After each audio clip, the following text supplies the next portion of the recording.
laiguana.tv. 10 años de verdad.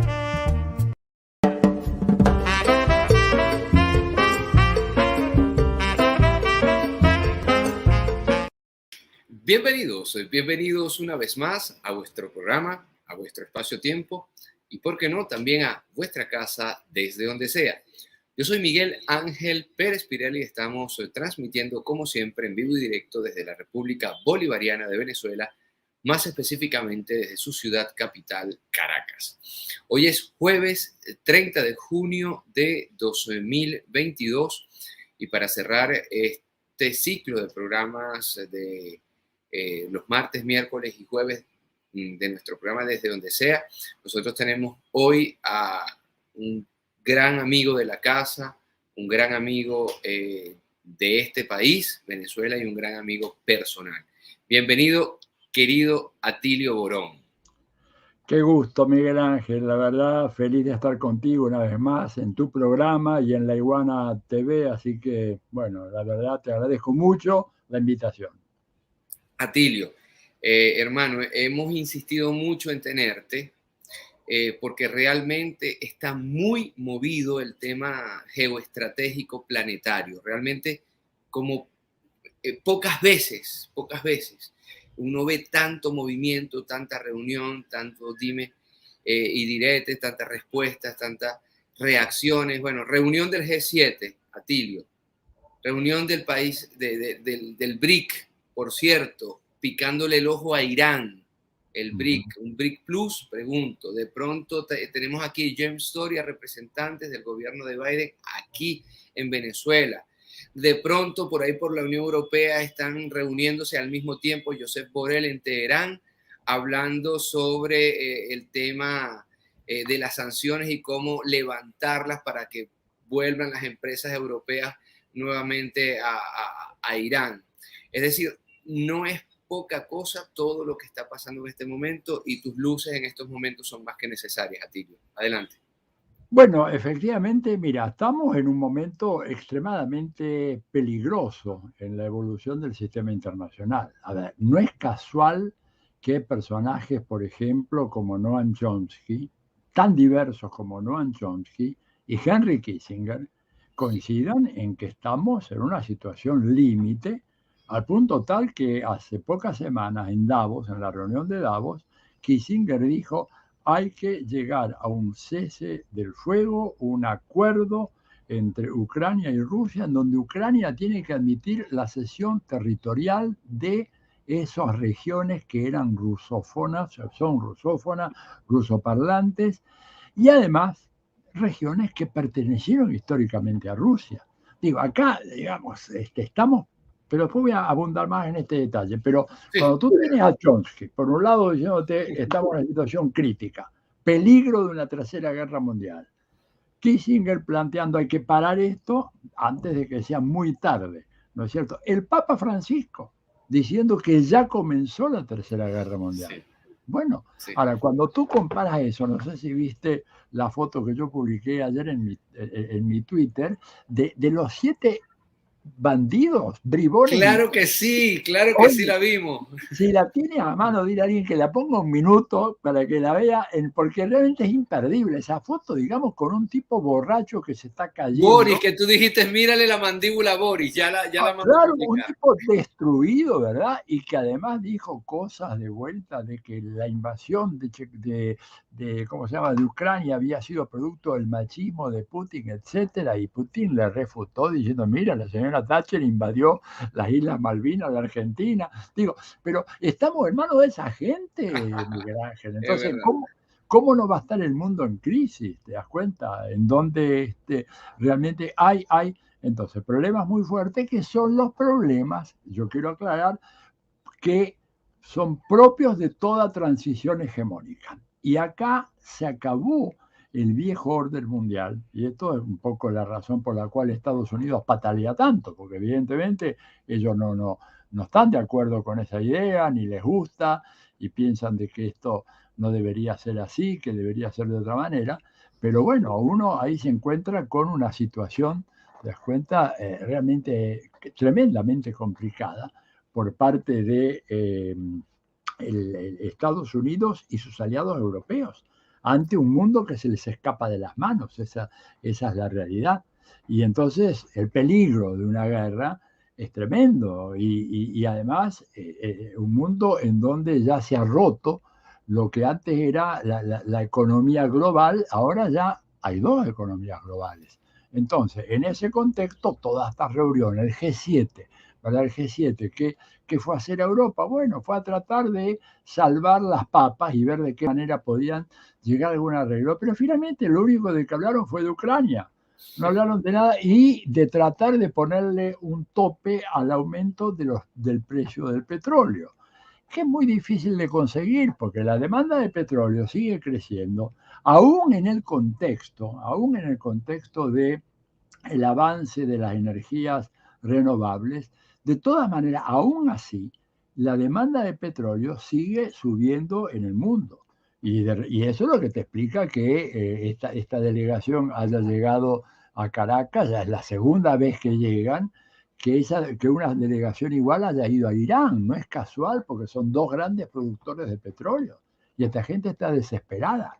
Y el petróleo que tiene Estados Unidos, el petróleo que podría enviar o el gas que podría enviar a Europa, los expertos te dicen de que eso requeriría por lo menos una serie de inversiones y un proceso que no podría ser menor a 2 años o 2 años y medio. O sea que los europeos tienen por frente 2 inviernos muy crudos, como están teniendo, ¿verdad? Y en donde no van a tener el aprovisionamiento de gas que tenían cómodamente resuelto a través de los múltiples gasoductos y oleoductos que tiene Rusia e inclusive el nuevo, que ya había llegado a Alemania, el Nord Stream 2, que de repente dijeron, bueno, eso no lo vamos a certificar. Pero claro, entonces están desesperados. Se reúne el G7, no saca ninguna conclusión positiva. Acordaron en qué cosa: reforzar el apoyo humanitario, así le llaman, a Ucrania, ¿verdad? Ahora, no se plantean, ¿verdad?, la reconstrucción de Ucrania. ¿Por qué? Porque si la guerra continúa a este ritmo, al día de hoy, Miguel Ángel, el costo que tendría hoy, ¿verdad? Ojo que avanza la destrucción, pero el costo que tendría hoy la reconstrucción de Ucrania es por lo menos 500.000 millones de dólares. Casi, yo te diría... Es un negocio redondo para los que van a reconstruir, ¿no? Entre comillas. Exactamente. Fíjate, pero sería una cifra equivalente a unas 2/3 partes del presupuesto militar de Estados Unidos. Imagínate tú. ¿Quién va a poner ese dinero?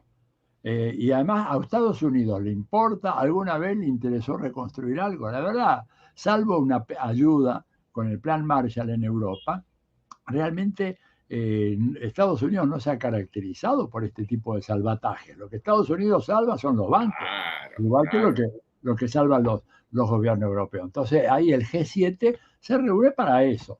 Y aquí te vamos a complacer. Vamos a colocar el tweet de Atilio Borón porque vamos a darle contexto a su palabra. No, es que esa foto es maravillosa. Miren a ustedes. Yo me reí mucho cuando tú dijiste, mírenle la mandíbula a Boris Johnson. Y es verdad, es una mandíbula de un alcohólico. Un alcohólico que se está desplomado, sostenido por los otros. Y yo, la pregunta que se suele hacer en Estados Unidos, ¿verdad? Dice, ¿compraría usted un automóvil usado a alguno de estos 7 tipos? Por favor, a esa banda no la quiero ni ver, ¿no es cierto? Qué desastre, qué desastre. Estamos en manos de esa gente. Entonces tú de repente compárala con algunas fotos que tenemos nosotros de antes, ¿verdad? Donde tenías a Lula, a Chávez, a Fidel, a Néstor, con esa banda de borrachines o de tipos que no saben dónde están parados y decir, oye, qué injusticia en este mundo, ¿no? Y cómo, vamos a colocar la imagen nuevamente. Y Atilio, ¿y cómo hemos caído? Porque antes los malos eran mejores que estos malos. Es decir, antes los malos de la película, estos son, es decir, realmente es una banda de impresentables, decimos aquí en Venezuela. Sí, absolutamente. Además son los tipos los dueños del mundo. Fíjate, el lenguaje corporal es decir, bueno, no nos interesa nada, lo que No nos piensen importa ustedes, nada, lo que correcto. quieran hacer ustedes, nosotros mandamos, resolvemos y el resto tiene que acatar las decisiones que tomemos nosotros, por equivocadas, salvajes, brutales que sean. Esto es un poco el síntoma de esa transición hegemónica mundial, síntoma de los conflictos propios de la transición, y yo creo que, te digo, esa reunión del G7, además, como dice Los Angeles Times, ¿verdad? Básicamente hablan de la crisis rusa. Ahora, tú me paras cuando... No, por favor, No, no. te necesitamos. Yo pocas preguntas te voy a hacer. Bueno, fíjate una cosa, por ejemplo, dice la crisis rusa. Muy bien. Tú sabes que, por ejemplo, con las sanciones, el precio del petróleo, todo el mundo lo sabe, se ha ido por las nubes. A ver, en California, nuestro amigo Ramón Grossfogel, que tuvo Ramón, espléndido programa contigo, ¿verdad? Hace sí, 2 o 3 semanas. sí. Bueno, está pagando prácticamente el doble de la gasolina de lo que pagaba antes en No, California. no, 3 veces. Él Tres decía, veces. aquí dijo que estaba en 20 y algo y ahora está en 70 y algo. Bueno, una locura, ¿te das cuenta? Bueno, entonces ellos hablan de la crisis rusa. Efectivamente, hay una crisis muy fuerte en Rusia por sostener el esfuerzo de la guerra y todo lo demás. Pero cuando uno mira los ingresos de Rusia, los ingresos que tuvo Rusia en los 3 meses de la guerra, se han ido para arriba de una manera fenomenal. Porque al aplicar las sanciones, claro, aplican sanciones.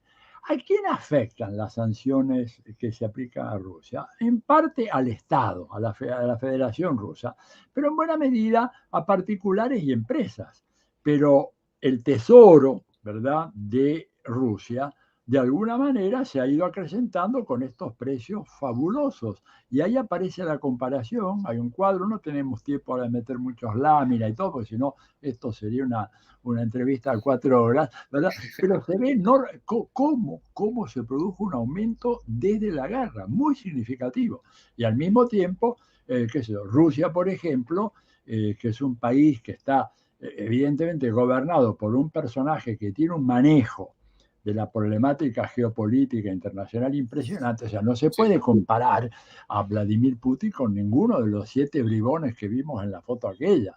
Como dirían en Cuba, hacer un debate entre cualquiera de ellos y Putin es como una pelea entre King Kong y el gato Félix. O sea, no hay manera, los otros no entienden nada. El pobre Biden está en su ensoñación, saludando al aire, digo, un hombre que está muy mal, pobre, no quiero, no es ninguna burla, pero una descripción. Y bueno, Boris Johnson, un borracho perdido, ¿no es cierto? Los otros, gente, a mí lo que me da mucha pena, ¿verdad? Que un gobierno como el alemán, que había suscitado ciertas esperanzas, haya capitulado de una manera Sí, increíble. Esto con Angela Merkel no pasaba, ojo. sí, Hay sí, que, sí, hay sí. que reconocer, Angela Merkel a mí no me gustaba en muchas de sus cosas, pero era una persona que tenía un sentido de la soberanía nacional alemana que Scholz perdió por completo. Sí, sí, sí, sí, ¿Cómo es indudable. posible que Estados Unidos le dice, señores, ese gasoducto en el cual Alemania invirtió tanto y que es tan importante, ustedes no lo certifican? Y el hombre saluda y obedece como si fuera un pequeño país subdesarrollado de África o de América Latina. Sí. Es un país como Y Alemania, el motor de la Unión Europea. el motor de la Unión Europea. Por eso cuando Putin en esa conferencia en San Petersburgo habló, porque él habla muy elípticamente, te das cuenta, un tipo que maneja las artes de la diplomacia, no tiene la bestialidad que tienen algunos de estos de la foto, ¿verdad? Putin habló de los problemas que hay cuando los países resignan su soberanía y se convierten en colonias de potencias más poderosas, dice. Y eso normalmente los lleva a su ruina. Fíjate tú la filigrana de la argumentación de Putin, porque no es que le dijo a ustedes, ¿verdad? Pero él puso el ejemplo de que, bueno, esto realmente puede tener enormes consecuencias y gravosas para estos países, porque al resignar su soberanía y al ponerse al servicio de intereses que no son los propios, puede llegar a enfrentarse con verdaderas tragedias. Y esto es lo que está pasando claramente en Europa, ¿no? Y la respuesta que le dio Putin a Boris Johnson con esto de que una mujer, por favor, además hablando de las Malvinas y de Margaret Thatcher. Claro, no, no, claro, no. Yo creo que Boris Johnson está zafado ya completamente. El tipo tiene grandes problemas, ¿no es cierto? Y cada vez que abre la boca es un desastre. Yo sé que hay mucho malestar en Inglaterra con Johnson, pero bueno, son los gobernantes que ellos tienen, ¿no es cierto? Y por cierto, hay montones de saludos, no podemos responder a cada uno. Les mando un gran abrazo a todas y todos los que están mirándonos, mirando al programa del maestro Pérez Pirela, tranquilo, No, por favor, no nos Atilio. vamos a equivocar. Por favor. No, porque vuelvo al filigrana eso que llamas tú de Putin, ¿no? Que Boris Johnson, ¿cómo va a decir que si Putin hubiera sido mujer no hubiera de forma machista propiciado una guerra y una invasión teniendo Inglaterra Margaret Thatcher con el tema de las Malvinas? Así, ¿a quién se le ocurre? Una locura. Y fíjate que habla de una especie de machismo tóxico. Yo tengo que ver bien, sí, yo no hablo ruso, pero vi una traducción. Hay un par de traducciones, pero una de esas parece que Putin habla de, hay otras formas de toxicidad, aludiendo claramente a el carácter de alcohólico que tiene Boris Johnson. Claro, Entonces, claro, claro. no, claro, claro.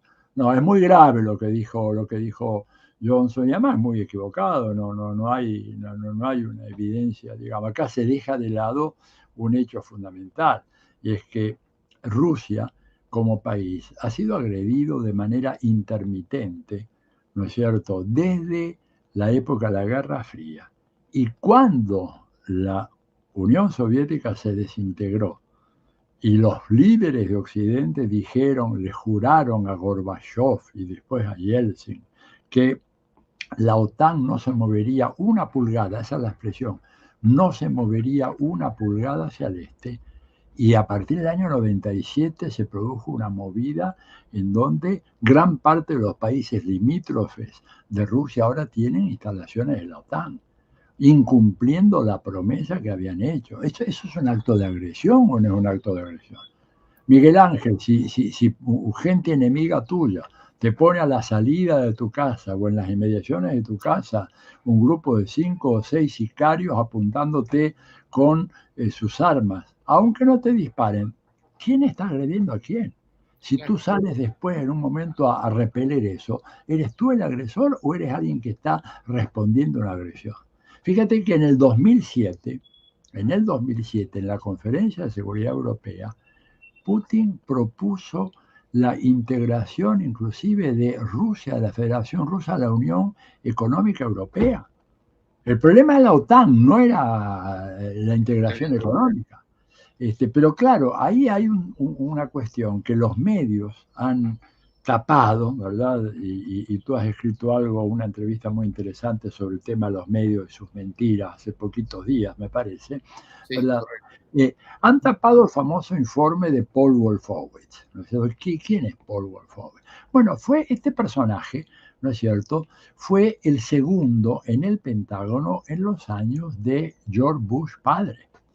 Cuando cae la Unión Soviética, este señor, que es un ciudadano israelí norteamericano, es realmente un halcón, produce un informe secreto, pero que se filtra una parte a la prensa, lo levanta el New York Times, y en donde el informe es realmente escandaloso, porque dice, no importa que ahora Rusia no sea un país comunista, Rusia sigue siendo un país muy grande.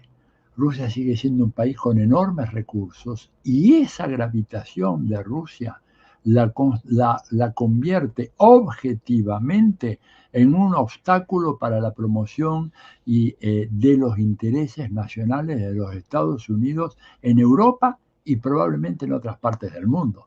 O sea que el cuento aquel de que la lucha era contra el comunismo, no, la lucha era contra un país grande que ponía límites a Estados Unidos. Y Wolfowitz dice, bueno, no se engañen ahora, porque por más de que Rusia ya no sea comunista y la Unión Soviética haya desaparecido, esta gente va a ser un obstáculo. Y eso se filtró. Y hubo un escándalo muy grande, pero que se aplacó en Estados Unidos, pero que luego reapareció con el famoso documento ese de la Corporación RAND del año 2019, en donde si tú miras la progresión de la guerra en Ucrania y comparas con ese documento, lo que está pasando en Ucrania estaba absolutamente planteado en ese documento. Un documento que decía cómo podemos hacer más eficaces las sanciones en contra de Rusia, cómo podemos hacer que Rusia se sobreextiendan. Toman un poco aquella teoría del historiador Paul Kennedy. ¿Te acuerdas que escribió un libro hace como 30 años sobre el problema el auge y la caída de los imperios, y en donde él atribuía la caída a que los imperios se sobreexpanden, se sobreextienden y luego no pueden mantenerse? Entonces, lo que planteaban ahí en ese documento de la Corporación RAND es obligar a Rusia a que se sobreextienda. ¿Y obligar a Rusia de qué manera? Bueno, haciéndola que se embarque en aventuras militares. ¿En dónde? Bueno, pero el lugar más probable es Ucrania. Por eso el primer consejo que ellos dan, primero, ¿verdad? Quiero ver, acá tengo yo, lamentablemente la tapa está muy negra, ¿verdad? Pero ven, sobreextendiendo y desbalanceando a Ahí Rusia. vemos bien, correcto. Ahí vemos Sobreextendiendo y desbalanceando a Rusia. La primera recomendación que hace ese informe, ¿sabes cuál es? Plantar armas letales en Ucrania. Lo primero que te dice, plantar armas letales en Ucrania de manera que Rusia reaccione. Porque digo, provocación bélica. Una guerra provocada. Claro. Casus belli. Un caso bellis. Exactamente. ¿Te das cuenta? Entonces, bueno, claro, ahí, ante esa realidad, porque ese informe evidentemente lo conoció Putin y su servicio de inteligencia. Entonces, ante esa realidad, ¿qué te queda sino esta famosa invasión preventiva? Es decir, una operación en donde después de estar, porque además te agredieron ideológicamente, económicamente, te marginaron, te satanizaron, hicieron de la rusofobia una especie de industria cultural en los países occidentales, satanizaron a Putin, lo convirtieron en un mafioso, ¿no es cierto? Que los empresarios rusos son todos oligarcas, como si los empresarios, pero ojo, el empresario norteamericano, estadounidense es un empresario, es un businessman. El ruso que hace negocios, probablemente con tantas malas artes que el norteamericano, aquel aparece como un oligarca mafioso. El de Wall Street, que es tan mafioso, ese no, aparece como un empresario, un tipo serio, un hombre que hace una inversión, que hace un cálculo de riesgo, que es responsable. Es decir, esa agresión durante más de 30 años que ha sufrido Rusia, me parece que está en la base de la respuesta que han dado para tratar de controlar, evitar, porque la instalación de ojivas nucleares en la frontera entre Ucrania y Rusia hace que uno de estos misiles que tira la OTAN lleguen a Moscú entre 5 y 7 minutos, lo cual significa que no hay posibilidad de defensa. No hay posibilidad de defensa. ¿Te das cuenta? Tú cuando te das cuenta que vienen, ya estás liquidado. Bueno, y así estamos, y entonces el riesgo es que Estados Unidos, bueno, siga tensando esta cuerda, sosteniendo a Zelensky, ¿verdad? Zelensky que ha hecho cualquier cantidad de aberraciones en su país, desde ordenar la quema de... Oye, han quemado más de 100 millones de libros. Imagínate tú. 100 millones. ¿Y sabes qué libros eran? Mira, en muchos casos eran libros producidos en Ucrania, pero que eran traducciones de textos que se habían producido en Rusia. O eran textos ucranianos escritos en Rusia, en ruso, porque no nos olvidemos que una parte importante del sureste de Ucrania es rusófona. O sea, un profesor en alguna de esas universidades en el Donbass habla ruso, no habla ucraniano. Claro. Y además no nos olvidemos otra cosa. Cuando se funda de alguna manera Rusia como imperio, ¿cuál era su capital? Moscú, San Petersburgo no existía, la capital fue Kiev. La capital fue Kiev. Y la sede, no sé si todavía hoy después de la guerra, pero la sede de la Iglesia Ortodoxa Rusa, del gran patriarca de la Iglesia Ortodoxa Rusa, estaba en Kiev. Entonces, ahí hay una relación, te das cuenta, muy, muy especial entre esos dos pueblos. Pero la OTAN y Estados Unidos hicieron absolutamente lo imposible para destruir esa relación de hermandad, porque eran pueblos que prácticamente nacieron de la misma matriz, ¿no es cierto? Y sin embargo ahora han sometido a Ucrania a esto, producto del empecinamiento de Estados Unidos de atacar a Rusia. Y ojo, porque la otra reunión, si quieres paramos un poquitito y vemos, pero la otra reunión es la reunión de la OTAN. En la reunión de la OTAN se presenta un nuevo documento llamado Conceptos Estratégicos, y en donde aparecen ahí en esa reunión de la OTAN y en ese documento aparecen dos afirmaciones centrales. Primero, que Rusia es el enemigo inmediato, es el enemigo a vencer hoy. Pero el enemigo más importante no es Rusia, es China.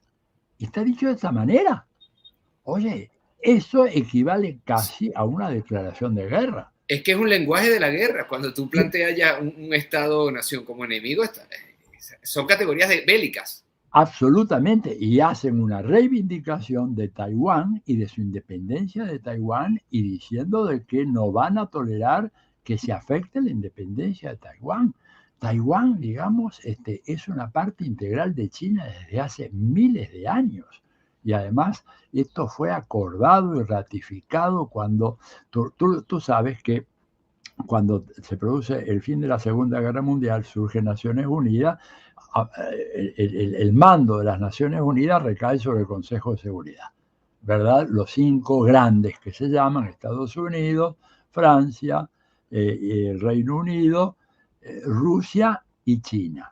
Rusia en aquel momento era la Unión Soviética. China le dan la representación de China nada menos que a Taiwán. A Taiwán.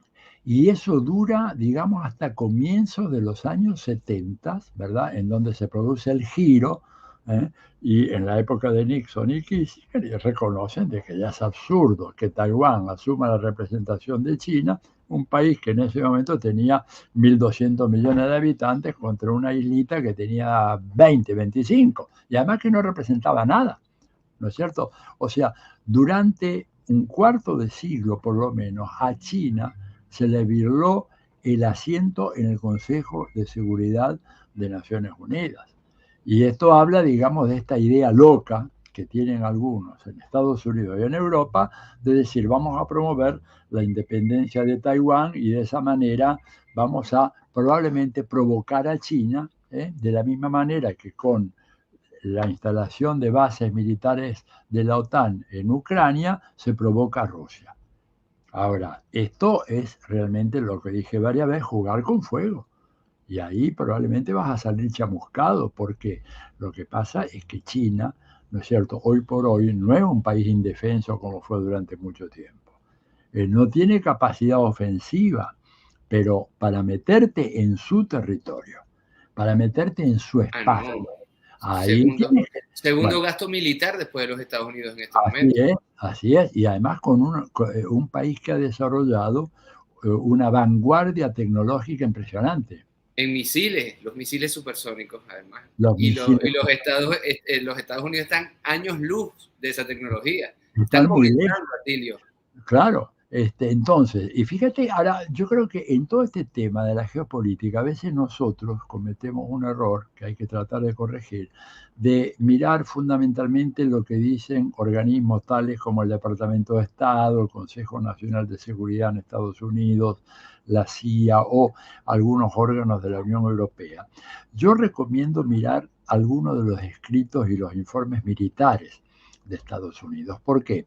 Porque, por ejemplo, en relación a lo de Taiwán, yo leí un par de informes, ¿verdad?, en donde militares norteamericanos dicen que tenemos que tener mucho cuidado de provocar a China, porque si China decide apoderarse de Taiwán, es una operación que la va a hacer en un par de días y nosotros vamos a demorarnos por lo menos 3 semanas en llegar al teatro de operaciones con el equipamiento, el armamento y las tropas suficientes. Cuando llegamos allá, los chinos nos van a estar recibiendo, digamos, con los dragones del Año Nuevo y con un platillo, digamos, ya están recontra instalados. Pero bueno, los tipos que no entienden todo este tema de la guerra ¿Te das cuenta? Piensan que es un asunto que se resuelve así de manera libresca. Los militares eso se dan cuenta, dicen, no, a ver, desplazar 250.000 hombres desde Estados Unidos y Europa a China no es una operación que se haga de la noche a la mañana. Eso nos va a llevar semanas a nosotros despachar equipos, helicópteros, tanques, aviones de guerra, todo eso. Y China resuelve todo eso en 2 o 3 días. ¿Por qué? Porque es parte de su territorio. Yo siempre suelo recordar, Atilio, que por cierto, hacer esa operación requiere el dinero chino, que le tiene comprada parte de la deuda, ¿no? Claro, y que los otros, digamos, no se van a quedar quietos. A ver, imagínate tú, en ese momento el dólar es una moneda que, salvo en algunos países de América Latina, entre ellos desgraciadamente la Argentina, es una moneda que está en un proceso de devaluación. ¿Por qué? Bueno, porque al fin y al cabo el dólar, recordemos nosotros, dejó de ser convertible, respaldado en oro desde el año 1971. Una decisión arbitraria de Nixon que rompía todos los acuerdos de Bretton Woods. Y hoy en día, entonces, cuando tú te preguntas qué es lo que respalda al dólar de los Estados Unidos, respuesta, la confianza que los consumidores de todo el mundo tengan en la moneda de los Estados Unidos. Bueno, pero resulta que hoy en día la moneda más fuerte del mundo es el rublo, porque es la única que tiene un respaldo real en oro. Es decir, por obra y gracia también de las sanciones, ¿no? Por obra y gracia de que la disparó sanción. el rublo, claro. Absolutamente, porque entre otras cosas, Rusia no solamente tiene agua, tiene petróleo, tiene gas, también tiene oro, ¿te das cuenta? Y tiene minerales raros, tiene muchas cosas. Trigo. Entonces, claro, alimentos. Ese pequeño detalle, sí. ¿Qué te parece?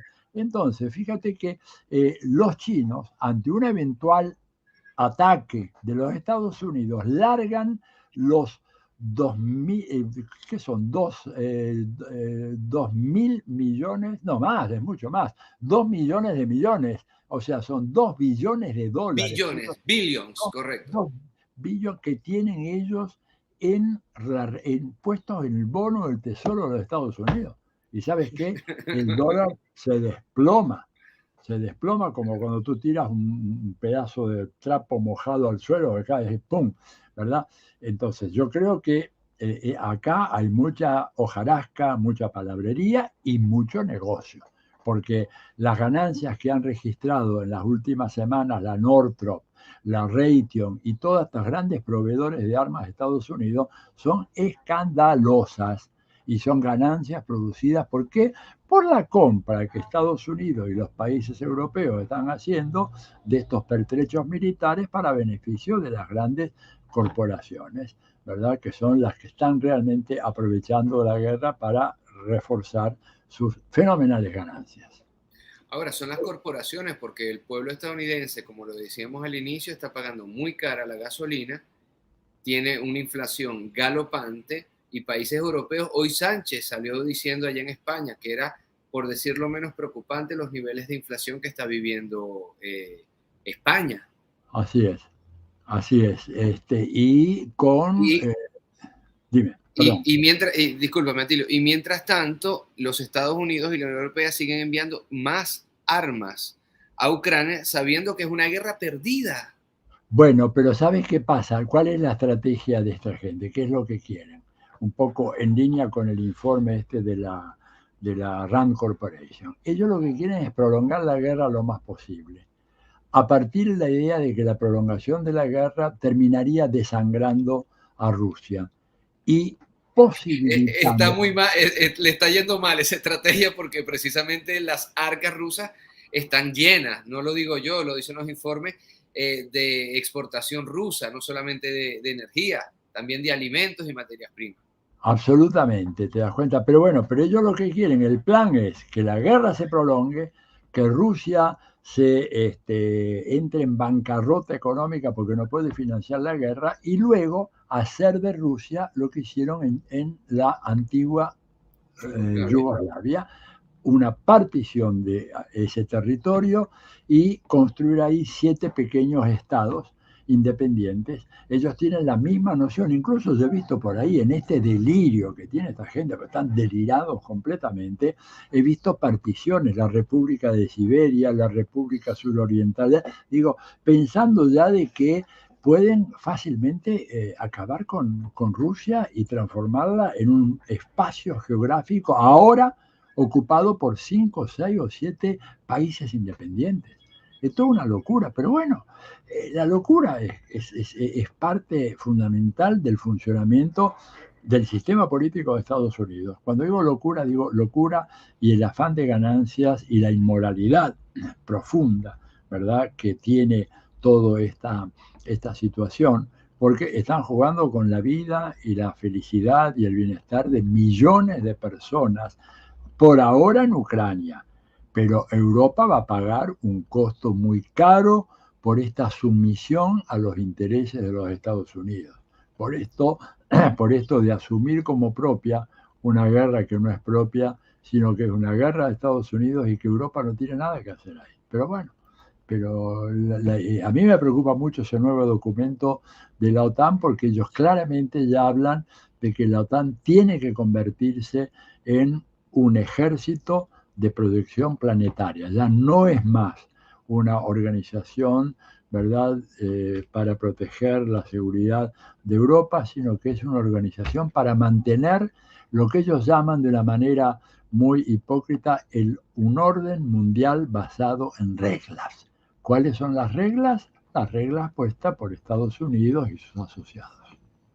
Ahora, hace 24 horas supimos que la OTAN invita ahora sí formalmente a Finlandia y a Suecia a unirse a la alianza. Y esto no obstante el veto que tenía Turquía, que fue levantado por presiones, ¿no? No obstante lo que había dicho su presidente. Ahora, la pregunta es aquí, si se da una guerra como la que se está dando en Ucrania, por las razones que tú esgrimiste, de forma magistral y muy sencilla al inicio, ¿no? Te están poniendo a tiro de piedra, a tiro de misil a Ucrania. Pero va a pasar lo mismo con Finlandia y con Suecia. Y en el caso de Finlandia tiene fronteras idénticas, pegadas a Ucrania, a Rusia, perdón. Absolutamente. Mira, desde Finlandia a San Petersburgo, yo creo que un misil llega en 3 minutos. Claro, más. al lado.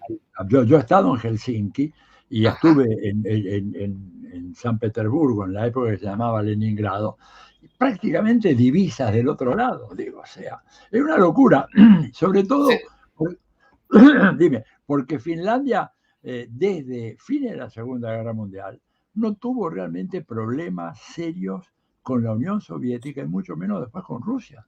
Ahora, ¿qué quiere decir esto? Bueno, que quiere decir que quien manda en esos países hoy es Estados Unidos. Digo, acá, por eso el tema de la soberanía nacional, Miguel Ángel, y por eso la crítica elíptica de Putin a los países que resignan su soberanía nacional.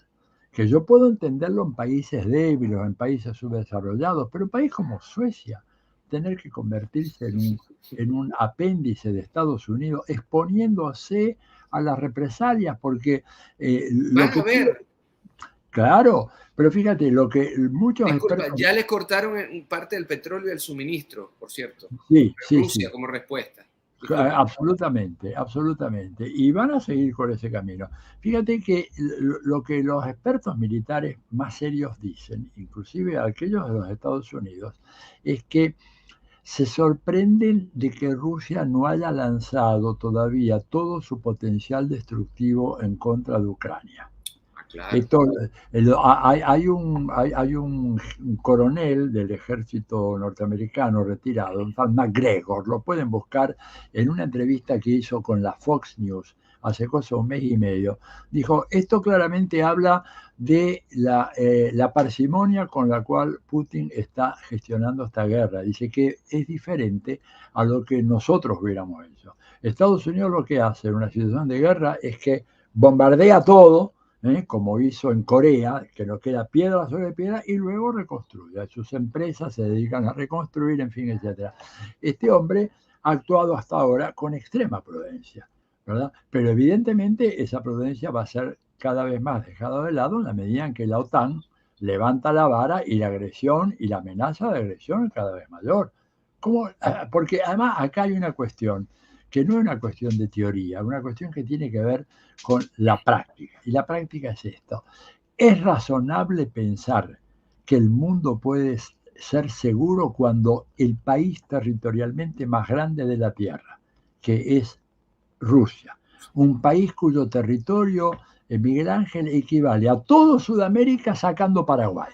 Imagínate esto, hagamos un experimento mental. Está buena esa comparación. Es toda Latinoamérica menos Todo Paraguay. Sudamérica, Sudamérica, menos Paraguay. todo Sudamérica. No lo había visto Todo, así, qué interesante. todo Sudamérica sacando Paraguay. Eso es Rusia. Imagínate tú. Entonces, ¿puedes tú crear un orden mundial estable y seguro, privándole nada menos que a ese país de su derecho a la seguridad? Imposible, es inviable. Es inviable. Por eso Kissinger, que no es personaje que yo tenga la menor simpatía, que es un criminal de guerra, lo digo para que quede bien claro. Sí, y lo sabemos, pero está bien siempre. Pero bueno es subrayarlo una vez más, ¿verdad? Por eso Kissinger dice, esto no es un juego que no tiene sentido, no puede ser. Porque fíjate, vamos a mirar la experiencia histórica. ¿Cuándo hubo una situación parecida a esta que hoy en día padece Rusia? Bueno, cuando en el año 62 la Unión Soviética consiguió el permiso del gobierno cubano para instalar misiles soviéticos, ¿verdad? Misiles nucleares en Cuba. Cuando Estados Unidos cayó en la cuenta de la situación, a través de sus famosos aviones espías, los U-2, que vieron que se estaban construyendo rampas para el lanzamiento de misiles orientados hacia el territorio norteamericano, estalló una crisis que se resolvió en 13 días y en donde no se disparó un tiro. No murió un cubano, no murió un estadounidense, ni murió un ruso, un soviético, ¿verdad? No murió nadie. ¿Qué pasó? Bueno, pues hubo una negociación directa entre Nikita Khrushchev y John F. Fitzgerald Kennedy y llegaron a un acuerdo de retirar los misiles. Retiraron los misiles de Cuba y Estados Unidos retiró los misiles que había puesto primero en Turquía. Porque los misiles que llegan a Cuba son un producto, ¿verdad, Miguel Ángel? De que primero Estados Unidos había puesto misiles en Turquía. Y en Italia.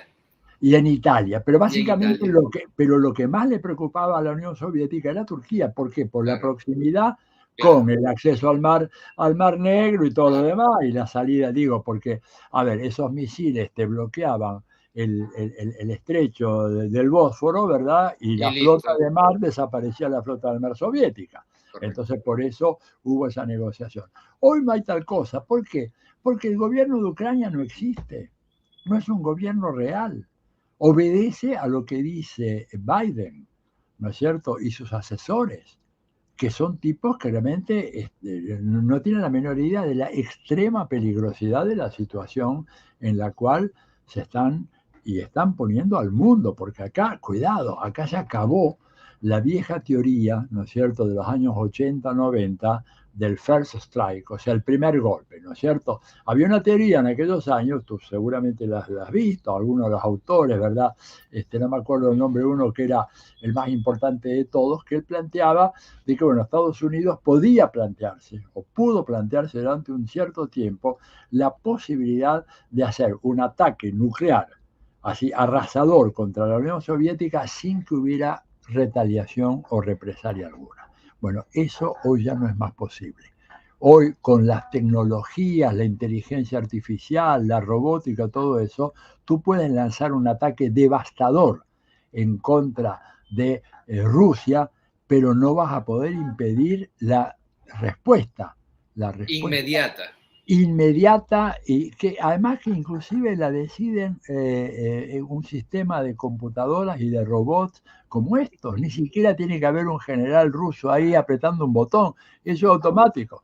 Entonces, esta gente está colocando al mundo al borde de una guerra mundial, una guerra, ¿no es cierto?, que va necesariamente a tener características termonucleares, y el invierno nuclear, el famoso invierno nuclear, ¿verdad? Va a afectar a todo el planeta, no solamente a Europa, no solamente a Rusia, no solo a Estados Unidos. Ese invierno nuclear prácticamente va a cubrir a todo el globo, con consecuencias tremendas, ¿no es cierto? Consecuencias tremendas. Entonces digo, acá por eso es que la situación es de tal gravedad y por eso la preocupación de mucha gente de muy diferentes orientaciones, pero que comparten una visión realista del mundo, del sistema internacional y que saben que hay cosas que no se pueden hacer y que Estados Unidos tiene que terminar, ¿verdad? Con esa guerra y esa agresión en contra de Rusia. Ahora, Atilio, sabemos muy bien que una de tus grandes pasiones y especializaciones también es efectivamente y evidentemente nuestra América. Sí. Y mientras todo esto está pasando en el norte global, no podemos quitar la mirada, y yo sé que tú no lo estás haciendo, de lo que está sucediendo aquí en la región, porque la cumbre de las Américas, fracaso total. Te voy a colocar como los tips. De pronto, tenemos a AMLO, a López Obrador, diciendo yo no voy para allá, lo siento mucho. Tenemos a Fernández, presidente argentino, hablando en nombre de la CELAC, un discurso bien interesante y bien vertical, cuando había sido un tanto tibio en relación, por ejemplo, a Venezuela durante el primer año. Tenemos a Colombia, señoras y señores, con el triunfo de la izquierda de Petro y de Francia. Es decir, en este juego de ajedrez geoestratégico tenemos muchas consideraciones sobre nuestra región. Adelante, querido profe. Sí, no, yo creo que me parece que eso que tú dices es absolutamente cierto. Hoy en día estamos nosotros viendo que comienza a tomar distinto color el mapa sociopolítico latinoamericano. En pocos meses más hay elecciones en Brasil.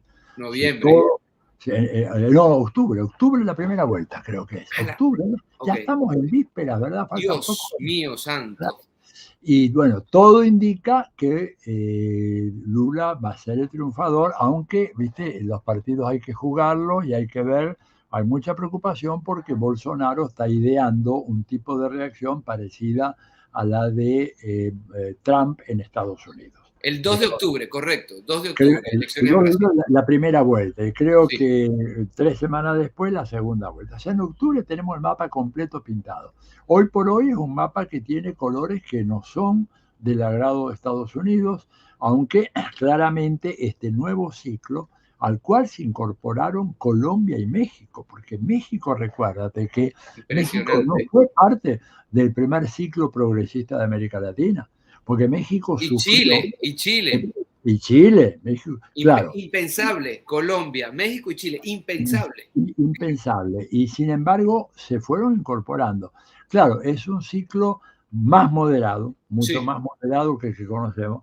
Es un ciclo que no tiene las figuras deslumbrantes que había en el pasado. Digo, es un ciclo sin Chávez, por ejemplo. Chávez era, digamos, el gran motor de todos estos procesos. No está Fidel, no está Néstor Kirchner. Está fuera de carrera, ¿verdad? Mediante lawfare y una persecución judicial salvaje, Rafael Correa. Evo Morales tiene muchos problemas también para volver a postularse por todos los temas judiciales en Bolivia. O sea, faltan... El Pepe está jubilado. El PP ya está muy mayor, está retirado, entonces, bueno, en la Argentina todavía está Cristina, ¿verdad? Pero en una situación con un gobierno que ha sido muy golpeado porque la herencia que dejó el macrismo fue devastadora. Y yo te digo, fíjate, el caso de México es muy interesante tomar en cuenta. Primero, el triunfo de López Obrador es de una importancia regional extraordinaria. Por más de que uno pueda decir, bueno, me gustaría que López Obrador fuera más enérgico en tal y tal medida, pero hay que tener en cuenta que eres el vecino de Estados Unidos y eres para Estados Unidos el país tan más... lejos de Dios y tan cerca de los Estados Unidos, ¿no, Atilio? Como decía don Porfirio Díaz, el gran dictador que tuvo México, ¿verdad? Pobre México, decía, tan lejos de Dios, tan cerca de Estados Unidos. Digamos, para Estados Unidos, lo de México es de una importancia decisiva. Las presiones que ha debido soportar en temas de política doméstica, ¿verdad? López Obrador ha sido enorme. Y el legado que dejan en México 36 años de cogobierno entre el Fondo Monetario Internacional y los gobiernos del PRI y del PAN, esa herencia, 36 años de neoliberalismo salvaje y brutal, explican enormes partes de toda la problemática que hoy en día consume a México. El auge del narcotráfico, el control territorial que las bandas de los narcos tienen sobre distintos segmentos del territorio norteamericano, en colusión con la DEA, porque no se vayan ustedes a comer el cuentito de que la DEA es una agencia que combate al narcotráfico, como una vez me dijeron a mí en un No, pero es un seminario. cartel más, es un cartel más. Básicamente lo que hace la DEA es administrar eso, Claro. arbitrar la pugna entre carteles y garantizar que ese negocio fenomenal del narcotráfico y el dinero que eso genera pase por el sistema bancario norteamericano y se lave ahí. Si no, no podemos entender. A ver, Colombia tiene 9 bases militares estadounidenses y desde que se instalaron las bases militares estadounidenses, la producción de coca no ha dejado de crecer en Colombia y la exportación de pasta base y cocaína y todo lo demás. Y lo mismo pasó en Afganistán con el opio, ¿verdad? Entonces, para la heroína. Entonces, no es casual esto. Estados Unidos va ahí no para combatir el narcotráfico, la droga, todo eso, sino básicamente para apropiarse de un negocio de dimensiones fenomenales. Que dicen que en los Estados Unidos no hay carteles de la droga, como no, es que sí lo hay, pero está hegemonizado en la DEA. Están, claro, y están, digamos, en las grandes fortunas y los grandes fondos de inversión que tienen su lado Lavados. oscuro. Vea, además, no te olvides cómo explicar que haya por lo menos 2 estados norteamericanos que son paraísos fiscales. Uno, Delaware, que entre paréntesis es el estado de nacimiento de Joe Biden, un paraíso fiscal. El día que la Iguana TV tenga 100 millones de dólares o 150 millones de dólares y no sabes cómo administrarlo, te vas a Delaware, tomas un avión, estás cerquita de Washington, son 100 kilómetros nomás, y abres una cuenta anónima, moderada, No, nadie no, te molesta. el día que tengamos eso me voy para Buenos Aires a entrevistarte cara a cara, chica. Bueno, pero imagínate, Delaware, a 100 kilómetros de Washington, y el otro el estado de Nevada. Bueno, y después todas las islas del Caribe, las British Virgin Islands, la isla Caimán, las Bahamas, digo, son todas posesiones coloniales o de los europeos o de Estados Unidos. Y ahí se lava el dinero del narco. Entonces, lo de Petro, para volver al origen de tu pregunta, es un verdadero terremoto. No porque Petro vaya a hacer algo como por el que nos encantaría, porque no se lo podemos pedir porque no lo puede hacer, echar las 9 bases norteamericanas. A ver, No, no.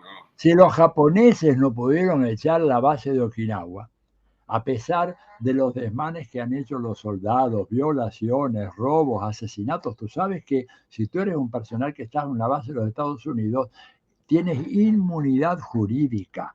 No te puedes juzgar en el país donde está la base, sino que se te juzga en los Estados Unidos. O sea que Petro eso no va a poder hacer. Bueno, Pero si Alemania está plagada de bases militares, Italia está plagada de bases. Italia, en España hay unas poquitas también. Y no pueden, es intocable. Y bueno, y Correa sacó la base militar de allá de Ecuador de Tampa. Recuérdate lo que le dijo Chávez, esto nunca te lo van a perdonar y te van a perseguir hasta el resto de tu vida. Y así ha sido. Y así ha sido, claro, imagínate, pero te vuelvo a repetir, si los japoneses que pidieron además muchas veces que se vayan y no se van, donde Estados Unidos posa su planta, de ahí no se va nunca. Y el problema tenemos nosotros que en América Latina hay 78 bases oficialmente reconocidas por el Comando Sur operando en América Latina. Y la gran pregunta, ¿quién es el enemigo para el cual se han montado esas bases? ¿Verdad? Entonces, hay 2 respuestas. Los enemigos son externos, China o Rusia, o el enemigo, el pueblo de nuestros países, en la medida en que quiera llevar adelante políticas de autodeterminación nacional, las políticas que proponía el comandante eterno Hugo Chávez, ¿verdad? Y para ahí eso están esas bases ahí. En el caso de Venezuela tenemos enfrente bases Aruba, etcétera, y tenemos aquí, después de la Sierra de Perijá, en el estado Zulia, la base Colombia. Es decir, levantan vuelo y inmediatamente ya están en territorio venezolano. Venezuela, el país con mayor reserva de petróleo del planeta, está rodeada Así es. rodeada. Porque tienen en Curazao también, tienen otra base en Claro, Curazao, tengo entendido. sí, Curazao, digo, claro, claro. yo he estado en un seminario en Curazao y en los días claros tú te paras en un pequeño promontorio y ves la costa venezolana. Y ahí hay una Claro. base de los Estados Unidos. O Y, no, perdón, es de la OTAN, porque Curazao pertenece a Países Bajos, y ¿verdad? viceversa, desde Falcón, desde Punto Fijo, tú ves tranquilamente estas islas. Claro. Imagínate, es decir, bueno, entonces Bueno, tenemos Colombia, estamos en Colombia. estamos en Colombia con grandes perspectivas. Vamos a ver cómo se maneja Gustavo Petro. Va a haber que cuidarlo mucho para que no lo fusilen, no lo maten, no lo envenenen, ¿verdad? El problema de la seguridad personal es muy, muy importante en Colombia. El sicariato en Colombia ha tenido un peso enorme a lo largo de todos estos años, alentado por Uribe, ¿verdad? Uribe, que aparece en los archivos de la George Washington University, los archivos históricos del gobierno de Estados Unidos, como uno de los más grandes protectores del narcotráfico de Colombia, ¿verdad? Así lo señalaron. Después trataron de borrar todos esos antecedentes cuando Uribe les sirvió. Pero mientras no les servía, Como estamos el hablando de anti-Chávez, como la como, figura que se inventaron, como el anti-Chávez. absolutamente, absolutamente. Así que te digo, es una situación realmente bien, bien complicada, pero promisoria, la de Colombia, y además ese pueblo merece tener un gobierno que ya deje de matar a su gente. Yo creo que si Petro logra poner en caja a esas fuerzas represivas que a diario, prácticamente cada 48 horas, matan a un militante social, eso ya va a ser un gran logro. Si logra avanzar en la reforma tributaria que ha prometido Sí, y en ciertos, digo, va a ser un gran logro. Ojalá que y es muy importante la solidaridad de todos nosotros en Latinoamérica con el gobierno de Colombia. Es muy, muy importante porque si eso se combina con el triunfo de Lula en Brasil y con el relajamiento que inevitablemente tiene que venir del bloqueo en contra de Venezuela, producto de la crisis y de la necesidad desesperada que Estados Unidos tiene del petróleo venezolano, creo que podemos entrar en el 2023 con un panorama más promisorio que el que tenemos ahora, dependiendo de cómo se resuelva el tema de la guerra en Ucrania, ¿verdad? En donde hay ahí tres alternativas, una victoria total y arrasadora de Rusia, que aparece como lo más probable, un acuerdo, un armisticio en donde Rusia se queda con los territorios del Donbass, pero garantiza la salida al mar de Ucrania, que es un tema, porque Ucrania ahora, digamos, con la situación que hay, no puede llegar al mar. Ahora, al mismo correcto. tiempo hay que decir de que los ucranianos habían puesto minas antibuques en sus puertos. O sea, Es no lo que es no se dice. no se dice, pero es que lo que Putin les está diciendo, quieren salir, quieren exportar, saquen las minas, ustedes las pusieron, ustedes las sacan. Y esa es la segunda alternativa.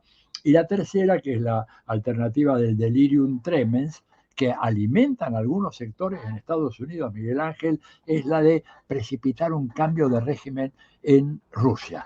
Es decir, precipitar una especie de revolución de colores en Rusia, pero como dice alguna gente muy, muy preparada, dice, en un país en donde tienes 6.000 ojivas nucleares, provocar un tumulto social, un conflicto social que puede terminar, ¿verdad?, haciendo que una parte de ese arsenal caiga en manos de grupos De quién terroristas, sabe quién. ¿verdad?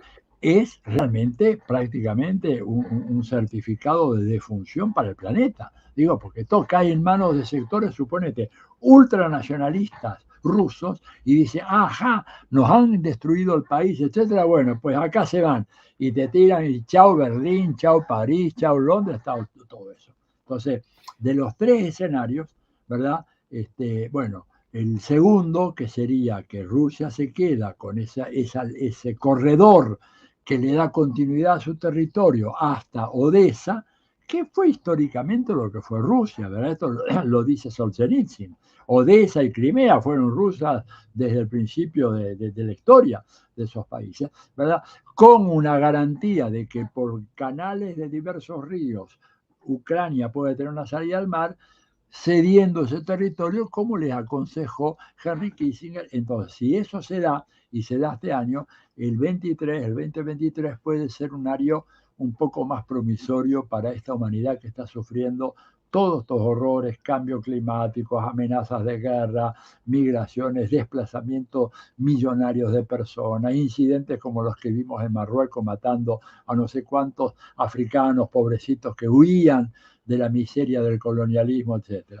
Por eso, ojalá que Petro pueda, ojalá que Pedro Castillo resista tantos ataques, ojalá que Boric y que Alberto Fernández encuentren un rumbo firme y bueno, eso Atilio, y no puedo no tocar el tema de Ecuador. Bueno, claro. Por favor. Sí, lo de Ecuador, digamos, en donde estamos viendo un levantamiento que empezó siendo un levantamiento de los pueblos originarios y hoy en día se ha generalizado, ¿verdad? Prácticamente es un levantamiento que abarca a gran parte, a la gran mayoría de la población ecuatoriana y para la cual el gobierno de Lazo no tiene ninguna respuesta. ¿Qué va a tener respuesta? Bueno, no tiene ninguna respuesta. Vamos a ver qué pasa. Yo creo que hay ahora una pequeña pausa. Aparentemente se habría firmado ya el acuerdo, se firmó hoy, ¿no es cierto?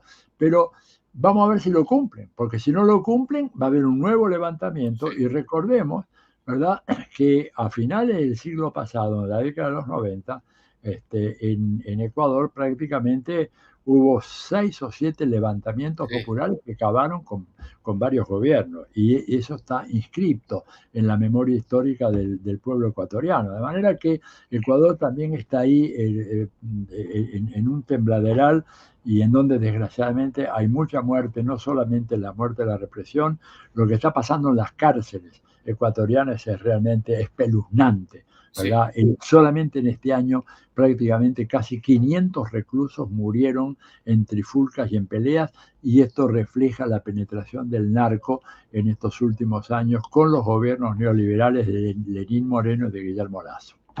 Y con la ascendencia de Uribe en territorio ecuatoriano, de los narcogobiernos colombianos.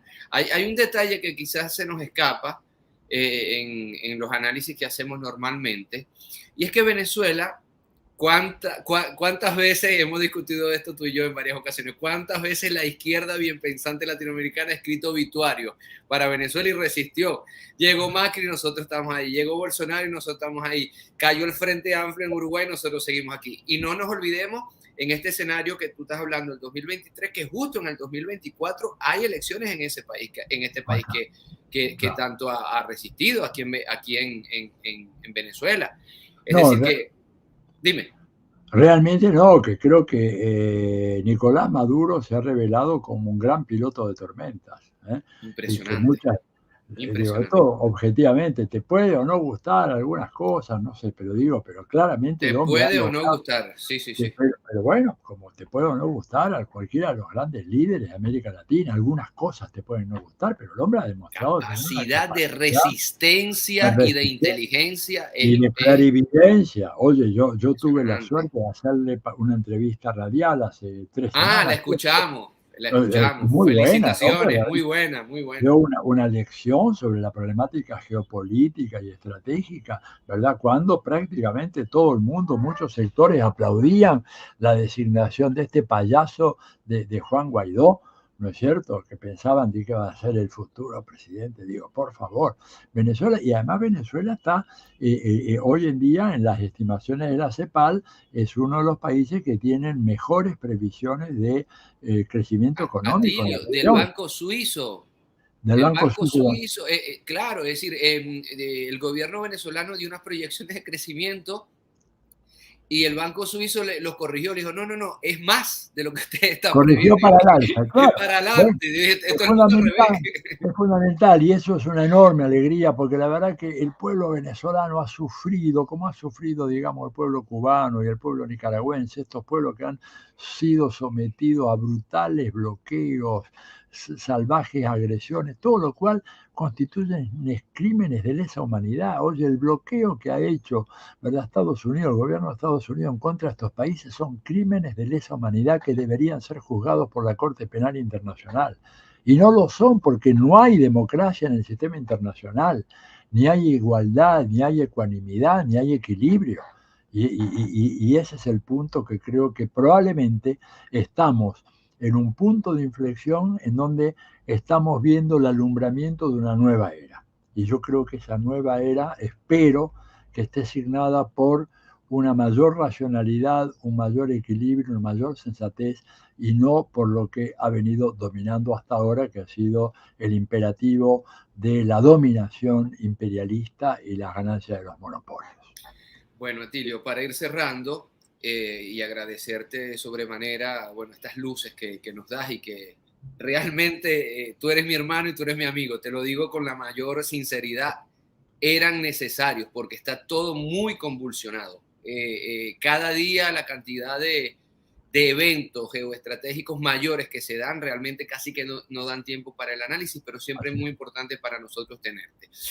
Para despedirnos, Atilio, comienza el verano, julio, agosto, septiembre. Por ahí, a finales de septiembre, octubre, otoño, invierno. Se viene feo para el norte global porque van a necesitar un gas y un petróleo que ya no van a tener. No van a tener, salvo que la guerra llegue a un armisticio y separe las hostilidades, pero no lo van a tener y Estados Unidos no lo puede ofrecer. Porque Biden habló demagógicamente diciendo que lo que no va a dar Rusia lo va a dar Estados Unidos. El único problema que hay es que Estados Unidos podría recién empezar a compensar, no todo, pero una parte de lo que deja de enviar Rusia. Se requieren por lo menos 2 años, ¿verdad? Porque no tienes ni siquiera barcos transportadores, tienes que tener puertos especiales para la regasificación, ¿verdad? Tienes que tener una red de gasoductos especiales en puertos que no están en este momento disponibles en Europa. O sea, esto es un informe que salió publicado en el New York Times, donde le dicen a Biden, miren, no prometa esto, porque no hay manera, dice, con suerte 2 años a partir de ahora. Eso fue en el mes de abril. O sea, es logística, es decir, es logística. Y además, lo mismo que decíamos de enviar 250.000 soldados, ¿tú sabes cuántos barcos vas a necesitar? Digamos, y además no hay de esos barcos gasificadores en el mercado, porque no es que tú quieres comprar un celular y te vas a una tienda y te compras, quiero un barco regasificador. No, ¿por qué? Porque están absolutamente copados, ¿no es cierto?, por los compromisos que tienen desde mucha antelación. Tienes que mandar a hacer nuevos barcos.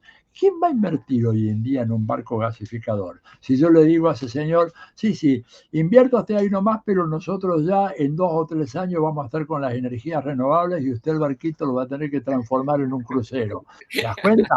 Claro, porque esa es una inversión a largo plazo. Esos barcos no es que cuestan $10, ¿no es cierto? Entonces van a tener, yo le diría a los amigos europeos primero que salgan a protestar contra sus gobiernos.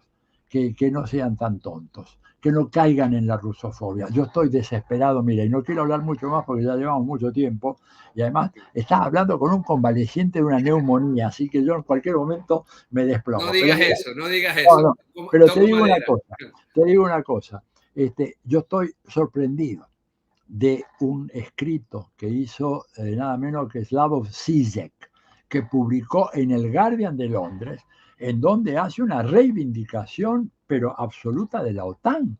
Pero fíjate tú lo que es el extravío de un gran intelectual europeo como siempre. Yo tengo inclusive para claro que sí, Atilio. Y tanto como él. Uno de los libros más recientes de Žižek, acá lo tiene, ¿no es cierto?, sobre Mao y el análisis que Mao hace de la contradicción y de la dialéctica. Este mismo señor hoy me aparece, digamos, hace 3 días. Muchos otros. Y muchos otros. La izquierda entregada. Es verdad. Entregada totalmente. Una izquierda otanista. Por eso le digo a los amigos europeos, digo, oigan, despabilense, despiértense. Se han convertido, hablando en una expresión mexicana que me encanta, se han convertido en pinches colonias de los Estados Unidos. Y nos Pero aquí. Acá, con el realismo mental, que es la gran prédica que viene haciendo Ramón Grosfogel desde hace tantos años. Han caído todos en eso. Entonces, ahora van a pasar mucho frío, pero por favor, señores, actúen como corresponde actuar al pensamiento crítico a la izquierda y no justificando todo aquello. No, Bueno, hemos tenido que dejar de hablar con muchas de estas personas porque realmente, bueno, antes que te despidas te voy a tirar una provocación, no me la respondas. Si por ahí encuentras un avión venezolano, nos lo mandas para acá, por favor. Mira, estoy en eso, estoy trabajando en eso. Yo sé. El problema es que la presión... Dinos lo que nos puedas decir, dinos lo que nos puedas decir. No, bueno, lo con que cuidado. están dejando de presionar a Venezuela ahora, que era el bad guy, el chico malo de la película, lo han trasladado ahora acá. Esas presiones intensas que nunca habíamos recibido nosotros en la Argentina, de la Oficina de Activos Extranjeros del gobierno de los Estados Unidos, a presiones del Departamento de Estado, presiones de diferentes tipos que tienen al gobierno prácticamente maniatado. Yo creo y estoy recomendando de que a pesar de que estemos maniatados, el gobierno tiene que desembarazarse de todo eso, resolver el tema, darle gasolina a ese avión y que pueda volar regularmente. Además, nos han impedido que llegue con vías a Buenos Aires, viejo, ahora.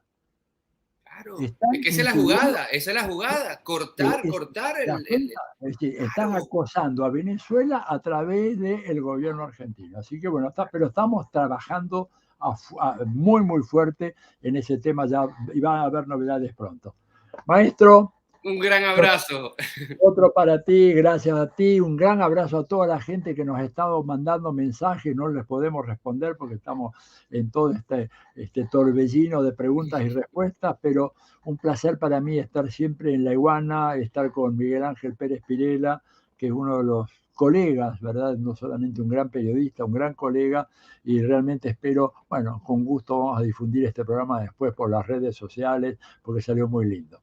Le mando un gran abrazo a ti y a tu equipo. ¿Okay? Mucha salud para ti, Atilio, mucha salud. Gracias. Un gran abrazo. Nos vemos la victoria siempre. A no aflojar nada. Claro que no. Un gran abrazo, Atilio. Adiós. Y nos vemos la semana próxima. Esto fue Desde Donde Sea.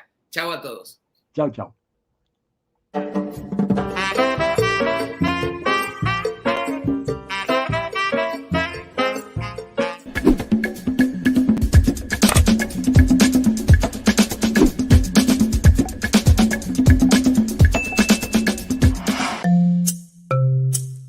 laiguana.tv